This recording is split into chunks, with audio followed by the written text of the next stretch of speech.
Change చేయడం జరిగింది.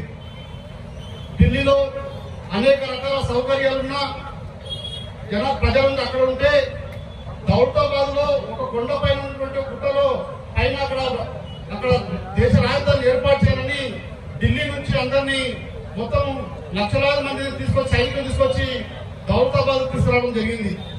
అక్కడ పోయిన తర్వాత సరైనటువంటి సౌకర్యాలు లేవు. అక్కడ కొంచెం ఉన్న తర్వాత అరే ఇక్కడ సౌకర్యాలు లేవు, మళ్ళీ ఇక్కడ ఇబ్బంది అవుతుంది ప్రజలకు అని చెప్పేసి దౌలతాబాద్ నుంచి మళ్ళీ ఢిల్లీకి తీసుకుపోవడం జరిగింది. ఈ రకంగా నారాయణపేటలో ఉన్నటువంటి ప్రభుత్వ హాస్పిటల్ ని ఇక్కడ తరలించినప్పుడు ఇక్కడ ఉన్నటువంటి ప్రజలకు కనీస సౌకర్యాలు కల్పించకుండా ఇక్కడ ఉన్నటువంటి మహిళలకు కావచ్చు, లేకుంటే చిన్నపిల్లలకు కావచ్చు, వృద్ధులకు కావచ్చు, ఇక్కడ ఉన్న సౌకర్యాలు కల్పించకుండా అక్కడ 15 కిలోమీటర్ల దూరం నుండి హాస్పిటల్ అక్కడ నిర్మాణం చేసి అందరూ అక్కడికి వెళ్ళండి అంటే ప్రజలందరూ చాలా ఇబ్బంది పడుతున్నారని మన నాగరామన్న గారు దీన్ని ఆలోచన చేసి ఇక్కడ దీక్ష పూనుకొని ప్రభుత్వం మెడలు పంచాలనే ఉద్దేశంతో ఇక్కడ శ్రీకారం చుట్టడం జరిగింది. మిత్రులారా, చాలా మంది అంటున్నారు రేవంత్ రెడ్డి గారు కోడంగల్లో 5,000 కోట్ల రూపాయలతో ప్రాజెక్టులు ఏర్పాటు చేశారని. ఆయన చెప్పినంత అబద్ధమే. కోడంగల్ నియోజకవర్గంలో కేవలం శంకుస్థాపన చేశాడు. 1.5 year క్రితం ఒక్క పని కూడా ప్రారంభం చేయలేదు. కోడంగల్ నియోజకవర్గంలో డిగ్రీ కాలేజ్ ఏర్పాటు చేస్తున్నారు, ఇంజనీరింగ్ కాలేజ్ ఏర్పాటు చేస్తామని చెప్పారు. శంకుస్థాపన చేశారు కానీ అక్కడ పనులు జరగట్లేదు.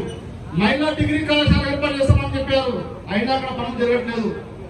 అదేవిధంగా ఇక్కడ ప్రాజెక్టు కోడంగల్ నారాయణపేట ఎత్తిపోతల పథకం కింద అక్కడ ప్రాజెక్టుల పనులు కూడా ప్రారంభం చేయలేదు. వరకు 1.5 year నుంచి కోడంగల్ నియోజకవర్గంలో ఏ ఒక్క పని కూడా ప్రారంభం చేయలేదు.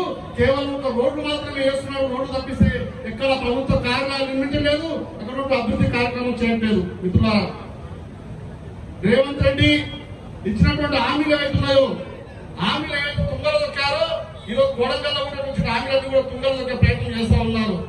ఈ రోజు అడుగుతున్నా కోడంగల్ నియోజకవర్గం కాదు, ఇక్కడ ఉన్నటువంటి నారాయణపేటలో కూడా అభివృద్ధి చేయాలని చెప్పేసి ఈ రోజు కోడంగల్ పల్లి నాయకుల తరఫున డిమాండ్ చేస్తా ఉన్నాం.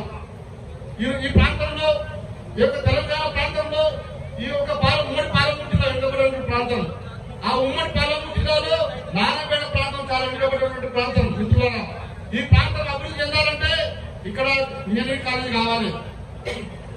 ఈ ప్రాంతం అభివృద్ధి చెందాలంటే మెడికల్ కాలేజ్ కావాలి. ఈ ప్రాంతం అభివృద్ధి చెందాలంటే ఇక్కడ ఉన్నటువంటి ఈ ప్రజలకు కావాల్సినటువంటి స్థానిక సౌకర్యాలు ఏవైతే వాళ్ళకి హామీలు ఇచ్చారో అవన్నీ కూడా నెరవేర్చిన పరిస్థితి ఈరోజు చేయాల్సిన అవసరం ఉంది. ఇక స్థానిక ఎమ్మెల్యే కావచ్చు, ఇక్కడ మొన్న అయినటువంటి మినిస్టర్ కావచ్చు, ఇప్పటికైనా శుద్ధశుద్ధితో ఆలోచించి ఇక్కడ ప్రజలకు ఏం కావాలో, ఈ ప్రజలకు ఆకాంక్ష ఏందో దాన్ని తెలుసుకునే ప్రయత్నం చేస్తే బాగుంటుంది. లేదంటే భారతీయ జనతా పార్టీ ఆధ్వర్యంలో ఇక మన నాగరామన్ చెప్పారు 1.5 year అయింది ఉద్యమం స్టార్ట్ చేస్తామని చెప్పి.